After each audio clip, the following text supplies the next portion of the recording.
자, 여러분 일주일 동안 잘 지내셨어요? 네, 잘 지내신 줄로 믿습니다. 우리 정말 많은 일들이 벌어지고 있고 여러분 인생도 아마 굉장히 좋은 일들로 또 때로는 너무 힘든 일들로 많이 있을 것 같은데, 제가 사람의 고통에 대한 이야기를 많은 생각을 좀 해봐요. 사람이 왜 그 고통을 당하는가? 근데 제가 어릴 때부터 이 고통에 대한 이야기를 들으면서 이런 분들이 있었어요. 야, 그거 다 훈련 받는 거야. 훈련 받는 거야. 여러분 들어본 적 있으세요? 네, 여기요.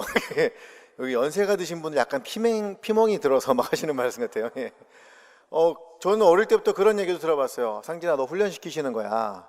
라고 했어요. 그런데 나는 훈련 받고 있는데 나랑 비슷한 처지에 있는 저 사람은 훈련 받고 있어요? 아니면 잘 살고 있어요? 그죠? 그럼 화가 나는 거예요. 왜 나만 훈련하시는 거야, 왜? 예? 쟤도 훈련하시고, 쟤도 훈련하시고. 여러분 한번 훈련 받고 있는 분들은 옆에 있는 분 보면서 훈련 받고 있어요? 한번 물어보세요. 시작. 예. 네, 훈련 받고 있는지 모르겠어요. 예. 놀라운 거는 왜 특정한 사람만 훈련을 계속 받는지 모르겠고, 그 훈련이라는 이야기 때문에 어떤 사람들은 너무나 힘들어하는 그런 시간들을 보낼 수 있을 것 같아요. 또 제가 보니까 고통이라는 이야기를 들으면서, 물론 이런 경우가 있죠. 내가 잘못 선택해서 하는 경우가 있어요. 뭐 내가 어떤 투자를 잘못했다든지, 내가 무슨 뭔가를 잘못해서 잘못 선택한 것에 의해서 내가 당하는 고통은 있을 수 있어요. 그거는 내가 어리석어서 그런 거니까 어쩔 수가 없죠. 여러분 결혼할 때 선택 잘해야 돼요? 잘못해야 돼요? 잘해야 될 줄로 믿으십니다.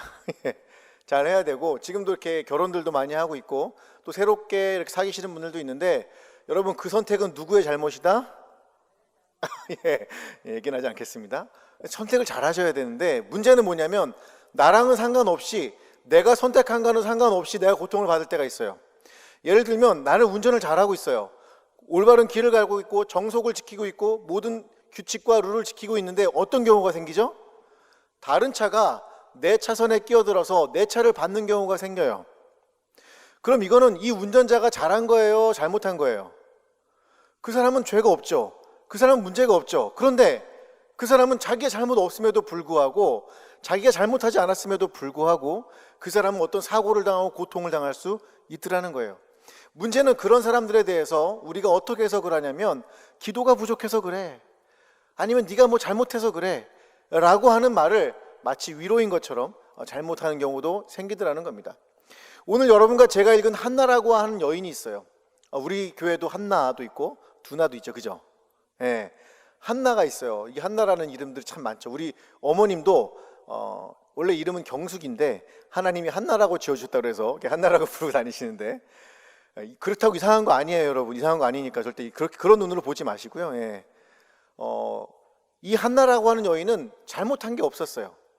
그저 한 남편의 아내였고 첫째 부인이었고 그저 삶을 살아가는 아주 평범한 여인이었는데, 그 여인에게 자녀가 없어서 큰 고통을 당하기 시작합니다. 물론 지금이야 자녀가 없어도 여러 가지 보조적인 도움들을 통해서 할 수가 있지만, 그 당시는 그 여인이 애를 못 낳는 건 하나님의 은혜를 받지 못한 것이기 때문에 그 여인이 그런 거라고 생각을 했고, 이건 하나님의 저주가 임한 거라고 생각을 했고, 그 여인을 통해서 하나님의 황폐함을 보여준 것이라 이렇게 이야기하기도 했습니다.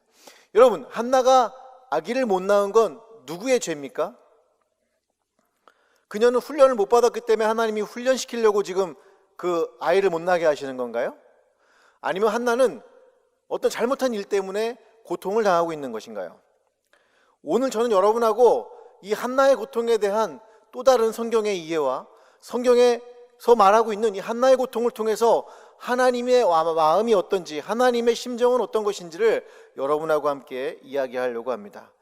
그런데 여러분이 한나의 이야기를 이해하려면 이 시대를 알아야 돼요. 이 얘기는 무슨 얘기냐면, 우리는 한 개인의 고통이 단순히 한 개인이 겪는 고통으로만 생각하지만 어떨 때는 한 시대와 연관이 될 수도 있다라고 하는 겁니다.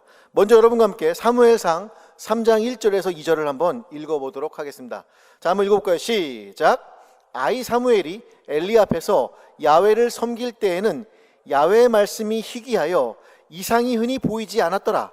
엘리의 눈이 점점 어두워가서 잘 보지 못하는 그때에 그가 자기 처소에 누웠고. 여기 굉장히 중요한 진술들이 많습니다. 엘리라고 하는 당대 최고의 제사장이자 당대 최고의 리더였고 당대 최고의 거의 왕과 같은 수준의 그런 사람이 엘리라는 사람이었는데, 놀랍게도 성경은 지금 뭐라고 얘기했냐면 엘리는 눈이 어두워지고 있대요. 물론 저도 지금 노안이 온 것 같아요. 살짝 눈이 어두워서 저 뒤에 계신 분은 잘 안 보여요. 저와 연배가 비슷한 우리 청년들이 계시죠, 그죠? 40 넘은 분들은 아마 노안을 경험하고 있을 줄로 믿습니다.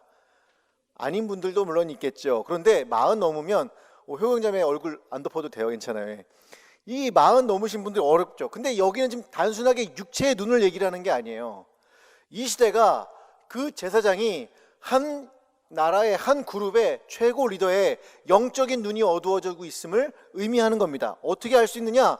바로 그 앞에 말 때문에 그래요. 그 앞에 이야기가 이렇게 돼 있죠. 야훼의 말씀이 희귀했다. 뭐라고요?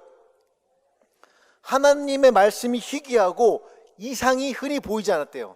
여기 나오는 이상이라는 표현은 환상이라고 번역할 수도 있지만 영어 성경에 보니까 이렇게 써 있습니다. 저를 따라 한번 해보세요.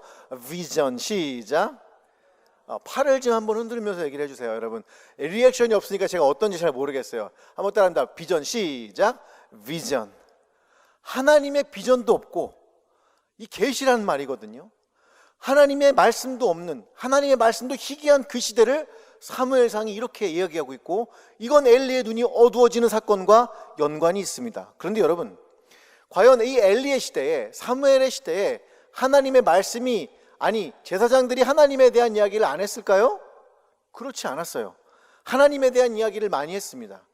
여러분, 오늘날의 시대는 하나님의 말씀이 없는 시대일까요? 유튜브만 보면 여러분 성경 통독 이야기만 해도 벌써 몇 개가 나와 있는지 몰라요.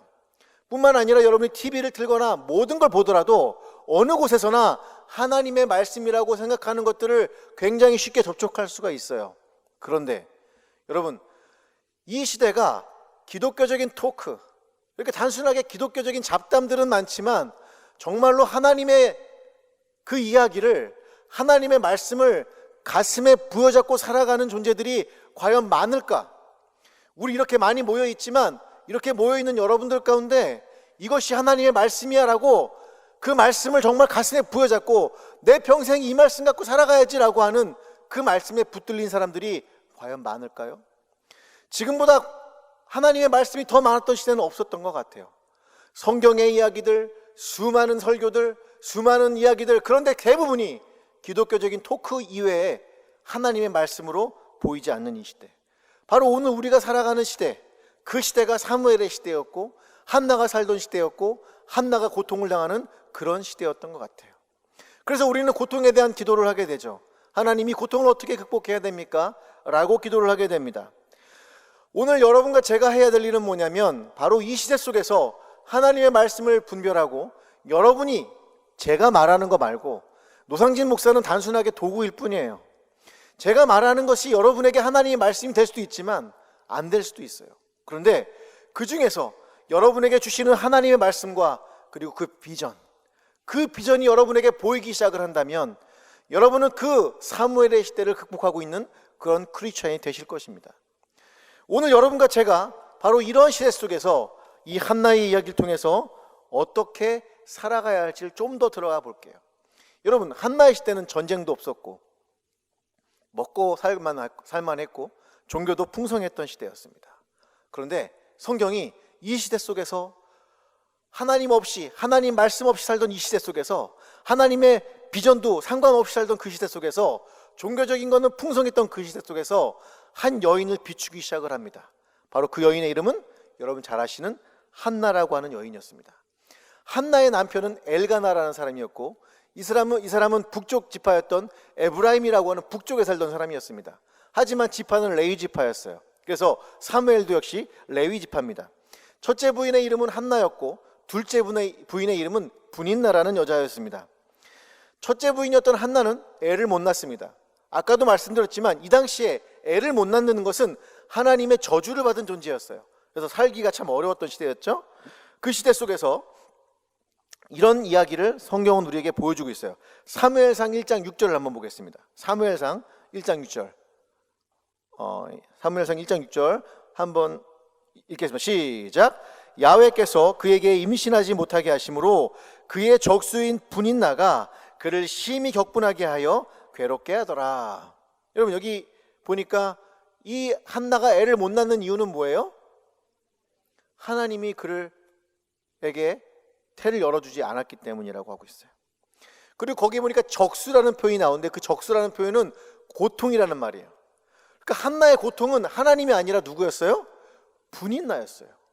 왜냐하면 분인나가 여기 심히 격분하게 해서 괴롭겠다고 표현을 쓰는데, 이 격분하게 했다는 표현이 뭐냐면 하나님의 심판을 내릴 때, 하나님이 심판을 내릴 때 하는 그 격분과 동일한 단어예요. 그러니까 분인나는 마치 이렇게 얘기하는 거예요. 야 한나, 너는 하나님께 사랑받지도 못했어. 나는 하나님께 사랑받은 사람이야. 내 애기들을 봐. 이러면서 보였던 것 같아요. 더 놀라운 건 뭔지 아세요 여러분? 한나의 이름의 뜻은 은혜를 입은 사람이에요. 분인나의 이름은 뭐냐면 진주 혹은 또는 다산이라는 의미예요.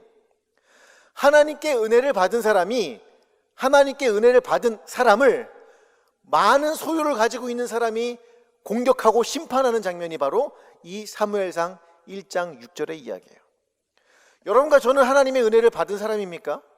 그런데 하나님의 은혜를 받은 사람임에도 불구하고 오늘 많은 소유를 가진 사람, 뭔가를 가지고 있는 사람에게 의해서 공격을 받을 수도 있는 것 같아요. 저는 우리 교회 많은 분들을 보는데 너무 훌륭한 분들이 많아요. 무슨 우리 판사분도 계시고 또 변호사분도 계시고 의사분도 계시고 검사 출신도 있고 세무사, 회계사, 사자 이게 또 굉장히 많으시고 또 대단한 사업가들도 많으세요. 근데 제가 놀라는 건 뭐냐면 이런 거예요. 저분들은 이렇게 살 필요가 없는데, 굳이 교회 와서 열심히 봉사하실 필요가 없는 분들인데, 그들의 소유만을 따지자면 그분들은 여기서 자신의 돈을 드리고 자신의 몸을 들여 헌신할 필요가 없는데, 그분들이 여기 와서 하나님께 헌신하고 하나님께 많은 걸 드리고 많은 사람을 섬기는 모습을 보면 제가 감동이 돼요. 왜냐하면 오늘 분인나는 자기가 가지고 있음에 의해서 은혜 받은 사람을 공격하고 있지만, 우리 교회 분들은 그렇지 않은 분들이 많기 때문에, 왜 제가 이렇게 꼬았는지 모르겠네요. 제가 진실을 말하려고 하니까 또 힘드네요. 여러분, 이 분인나가 살아가는 시대, 수많은 분인나들이 우리에겐 있어요. 자기가 가지고 있는 것, 진주, 다산, 하나님께 받은 것뿐인데, 하나님이 주신 것뿐인데, 하나님이 주신 걸 가지고 또 다른 가지고 있지 않은 사람을 향해서 공격을 하고 그 사람에게 심판을 하고 그 사람에게 손가락질을 하는 그런 경우가 있다라는 거예요. 한나는 그런 삶을 살아가고 있어요. 한나는 그런 고통 속에서 지금 살아가고 있습니다. 그때 이 한나가 하나님께 다가가서 기도하기를 시작하는 거예요. 여러분, 우리에게 분인나와 같은 존재가 여러분의 옆에 있다면 어떻게 하시면 될까요? 하나님께 나아가시기를 주님의 이름으로 축복을 드립니다. 주님께 여러분에 가서 고통을 아뢰시기를 주님의 이름으로 축복을 드립니다. 이것은 너무 귀한 일이고, 우리가 반드시 이 고통 속에서 그저 이 고통을 위해서 이것만 하는 게 아니라, 밖에 계시는 그 주님을 섬기는 게 아니라 우리 하나님께 나가가서 여러분의 삶을 내어놓고 그 고통을 놓고 함께 기도하시기를 주님의 이름으로 축복을 드립니다. 사무엘서 1장 9절에 보니까 여기 아주 재미있는 얘기가 나와요. 한나가 기도하러 갔던 그 시간에 이런 이야기가 나오는데 한번 읽어볼까요? 시작. 그들이 실로에서 먹고 마신 후에 한나가 일어나니 그때 제사장 엘리는 야훼의 전 문설주 곁 의자에 앉았더라. 한나가 고통을 가지고 나가서 기도하는 그 시간, 제사장 엘리는 이 문설주 앞에 있던 의자는 보좌를 의미해요. 보좌. 그러니까 제사장 자리에 딱 앉아 있는 거예요. 딱 앉아가지고 난 제사장이야 하면서 쫙 쳐다보는 겁니다. 기도하는 사람들 쳐다보면서 어떻게 기도하고 있나 이렇게 보고 있던 거예요. 그리고 놀라운 거는 한나는 일어나는데 엘리는 일어나지 않습니다. 한 사람은 기도하고 있고 한 사람은 그냥 종교인으로 살아가고 있는 거예요. 한 사람은 고통을 부여잡고 하나님께 나가고 있고, 엘리는 그냥 종교인으로 살아가는 거예요. 난 목사니까. 이런 모습은 저 같은 사람한테 제일 많이 발견되겠죠. 여러분, 저도 별거 아닌 사람이라는 거 아셔야 돼요. 기도 안 하면 저도 아무것도 아니고, 기도가 없으면 아무것도 아닌 것 같아요. 하나님은 엘리가 아닌 기도하는 한나를 주목했다는 것을 꼭 기억하셨으면 좋겠어요. 10절과 11절에 한나가 엘리에게 이렇게 얘기를 합니다. 한번 읽어볼까요? 시작. 한나가 마음이 괴로워서 야훼께 기도하고 통곡하며 서원하여 이르되, 만군의 야훼여, 만일 주의 여종의 고통을 돌보시고 나를 기억하사 주의 종을 잊지 아니하시고 주의 요종에게 아들을 주시면 내가 그의 평생의 글을 야훼께 드리고 삭도를 그의 머리에 대지 아니하겠나이다 라고 얘기를 합니다. 기도를 합니다. 저는 이 장면을 보면서 약간 이상한 걸 하나 느꼈어요. 여러분 한번 잘 들어보세요.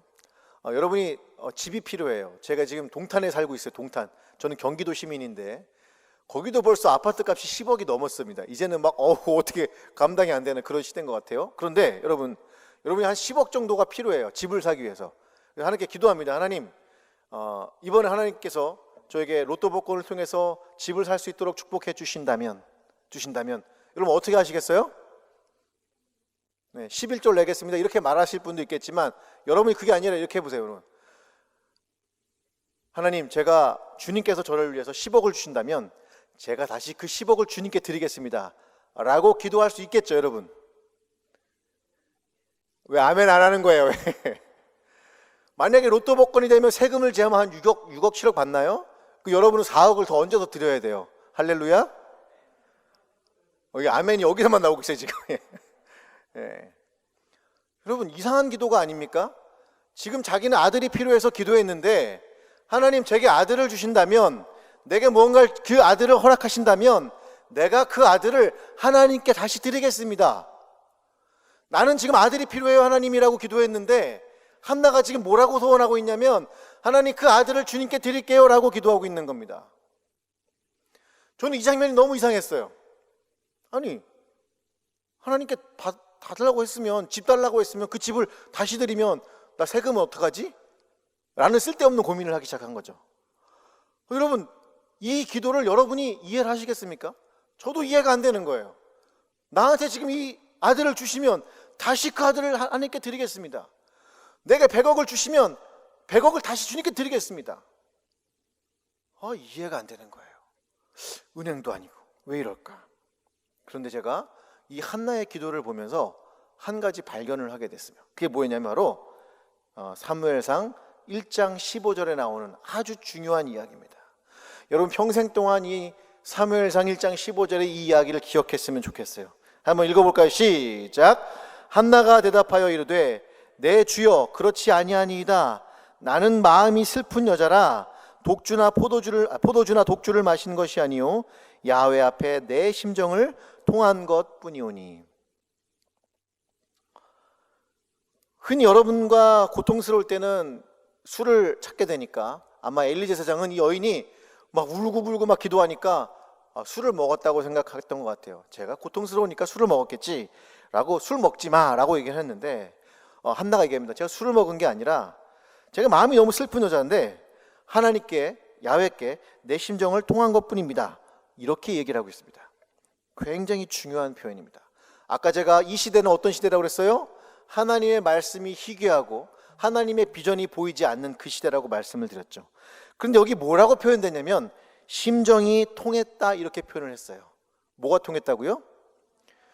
누구랑 심정이 통했다는 거예요? 하나님하고. 원래 이 표현은 샤파크라고 하는 동사를 쓰는데 이건 쏟아내는 거예요. 그러니까 우리나라나 그래서 영어로도 pour out이라고 냈어요. 그냥 자기 안에 있는 걸 쏟아낸 거예요. 슬픔을 쏟아낸 거예요 라고 이해하면 이 표현을 이해할 수가 없어요. 근데 샤파크라고 하는 동사 안에는 어떠한 뉘앙스가 있냐면 흐르다라고 하는 뉘앙스가 있어요. 흐름이라고 하는 뉘앙스가 있어요.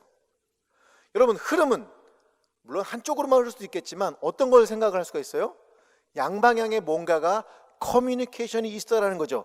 바로 샤파크라고 하는 이 쏟아놓다라고 하는 이야기가 우리 이 개역개정에 굉장히 잘 번역을 해놨어요. 심정이란 말은 내 마음이 아니에요. 이건 내 패시, 즉 내 인격 전체, 영혼을 말하는 거예요. 노상진이라고 하는 인격 전체, 그 영혼이 하나님과 뭔가가 통한 거예요. 전기가 찌릿찌릿한 거예요. 그것을 바로 오늘 심정이 통했다라고 개역개정 우리 성경이 이렇게 번역을 했어요. 여러분 한나는 무엇이 하나님과 통했을까요? 무엇이?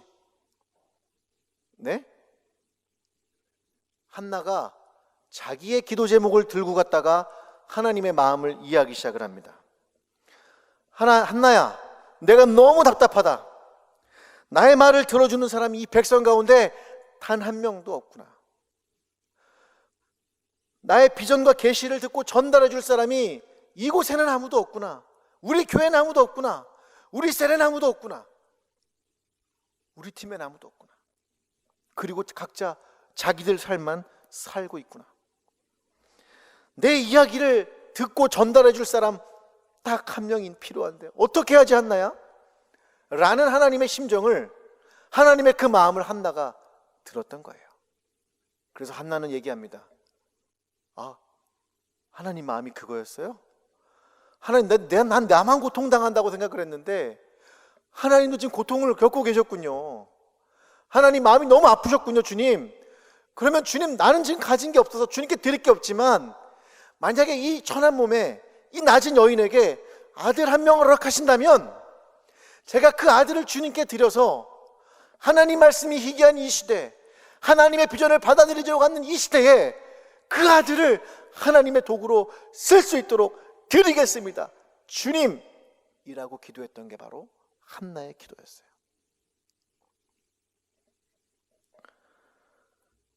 저는 이 기도를 들으면서 굉장히 충격이 컸습니다.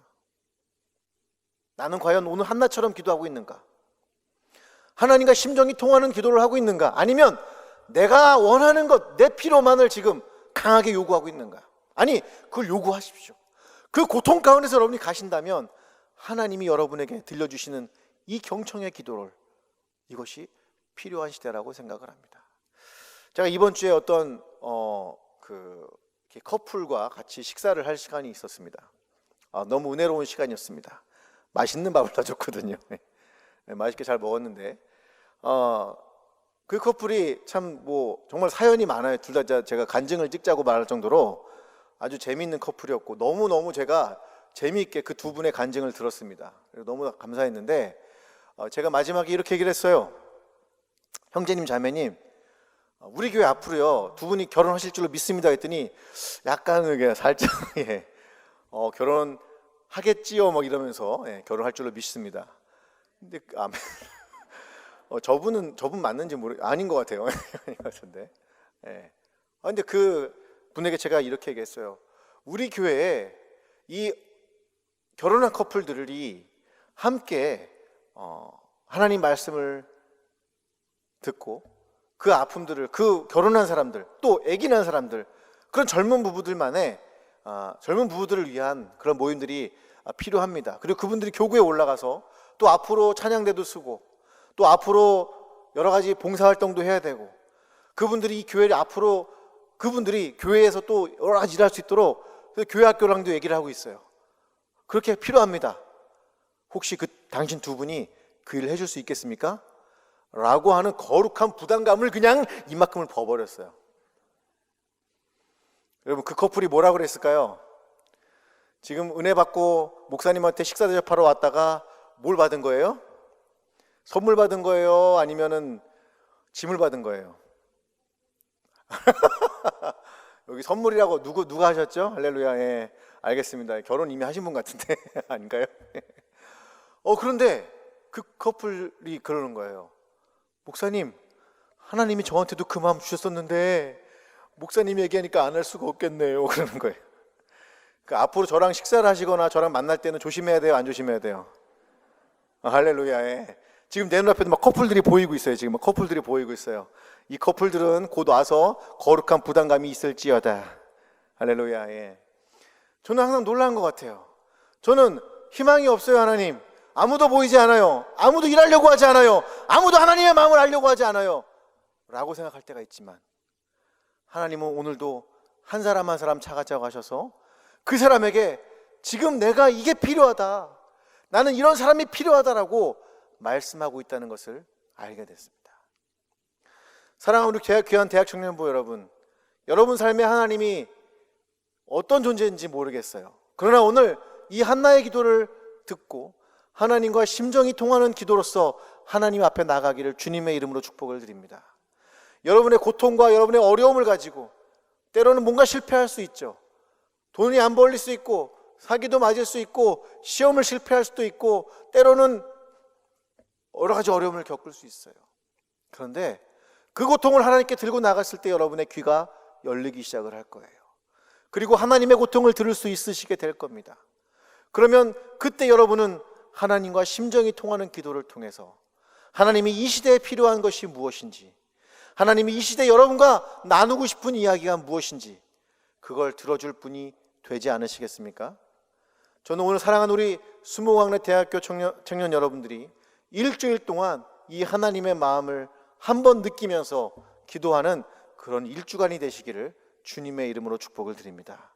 하나님이 그럴 때 여러분의 얼굴에 있는 근심을 물러가게 하실 것이며 여러분은 새로운 하나님에 대한 경험을 시작하시게 될 줄로 믿습니다.